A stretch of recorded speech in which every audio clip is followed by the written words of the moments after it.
Hi, I'm Mike from Perfume Genius with Not Enough Sun. Was that what it was? Not Enough Sun? Perfect. That was good? Because I forgot it in the middle of it. It's alright. Okay.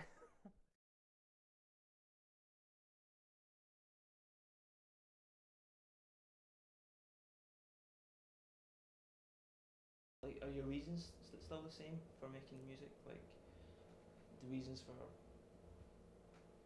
Um, putting yourself out there like that, are they still the same as it was when you first started? I think um, in some ways it's changed. I think at first I made music mostly for myself. Mm. I was thinking of other people, but I really didn't think. I wasn't trying to be helpful really with the things that I wrote Uh, to anyone other than myself. But with the second album, it's become a lot different. Where I thought more about not just comforting myself, but how I could make the song switch it a little bit or have the feeling be a little more universal. mm. I mean, I read that you said that you've been writing crappy poetry all your life. Yeah. When did you start to believe that it was not just crap poetry, that it could be something like this? um, I could just tell. I guess I felt like I actually had something to say beyond just general angst. Uh, In general. I mean, I lasted out that teenagery um, sentiment for a really long time, like way into my 20s. uh, Um, but I don't know. A lot of it came after I got healthy because I had more perspective. I wasn't so like deep in like my crap, and so I could look at the big picture of things, and I thought there's a lot more value to that, uh, you know. yeah. I read also that singing terrified you. Hmm. And so, is that still the case? And if so, how do you cope with things like live performances? Um, I think it's changed. I think it doesn't really terrify me anymore. I'm not so. If I mess up, I'm not so hard on myself anymore. And there's been shows that I thought I performed kind of shitty, but I wasn't.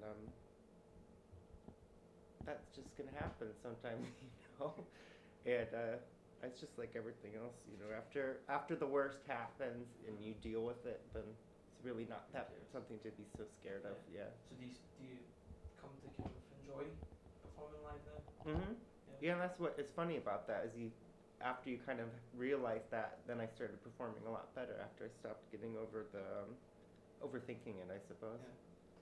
You touched on there something like about your past and kind of like drinking too much and doing whatever else. Mhm. Do you think that held you back in terms of creative wise? I do, yeah. I mean, a lot of people. I know a lot of people think that they need drugs to be creative. I don't actually know a lot of people think that, Rock but stars. I've read that, and read people's stories, or people think that you need to be depressed, Uh-huh. to Were you be, depressed? huh? Were you ever depressed? I'm always depressed, but I Right. guess there's just different levels for me. Okay. you know, I'm at close to the top of depression now. But when I'm truly depressed, I don't make anything. Right. I don't do anything. Uh-huh. And when I'm drunk, that's all I'm really interested in is being more drunk or more high. I would get really high sometimes and be like, oh yeah, oh I should make something. You sit down and then like I'm about to write a story or something like, oh I should do more drugs. And you just get up and do more drugs. Uh-huh. I never complete anything. Drugs give you a lot of ideas, but you follow through on zero. Uh-huh. I also read that you kind of the alcohol thing and stuff like that. It was because you felt quite shy and quite awkward a lot of the time.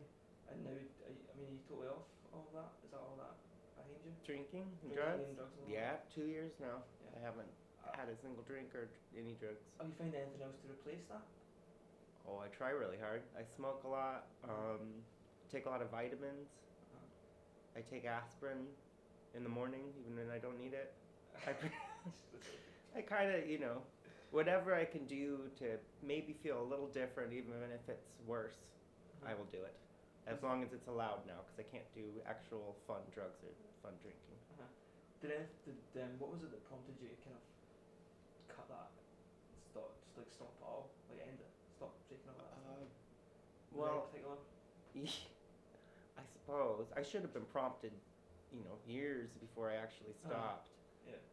But things just snowball, and what you thought, was the worst thing you've done, like how could I have done that, and I should stop. Those just get worse and worse and worse, and then eventually it just hits a limit. Yeah. Talking about confidence and stuff like that. The second record, the recent record, sounds, in comparison to the first, sounds a lot more confident in you. That you can hear your voice very loudly in this album. Yeah. Which is a technical thing for your side, but how do you feel about you and your relationship to the first one to now? Are you at more ease with what you're doing in terms of putting out records and stuff like that? Yeah. I mean, those are all kind of things I think about more after I do them, Right. Okay. I think the third album will be a lot different. Why is Not that? really. I don't know. I guess just because I feel a lot more purposeful now. I feel a lot more like it's like a career, and I think I'll own a lot more of what I'm doing. Not that I didn't do that with the second album, but I don't know. Just things just keep kind of like that. It's a really bad answer. It made no It's sense. alright. This is my answer. Yeah. So a performance actually. Which track in the album are you most proud of, and why? Probably most proud of the one I made for my mom. I just made the video with her. That was It's called Dark Parts, uh-huh. and she's in the video as well. With your dogs as well. With my dogs, yeah. How did Someone on YouTube just compared me to one of the dogs, which is the one my mom always compares me to. Right. So I thought that was pretty funny. Maybe I should study the resemblance. It's probably pretty accurate. just the way it looks? It's just a goofy, weird-looking little dog. I guess that's pretty. Do you think that the music you make is a fair representation of you as a person? I mean, a lot of people look into the lyrics and stuff like that, but do you see it as basically you just bearing yourself, so to speak? Yeah. I mean, you can't. I think it'd be really hard to fit 100% of who you are in something. Well,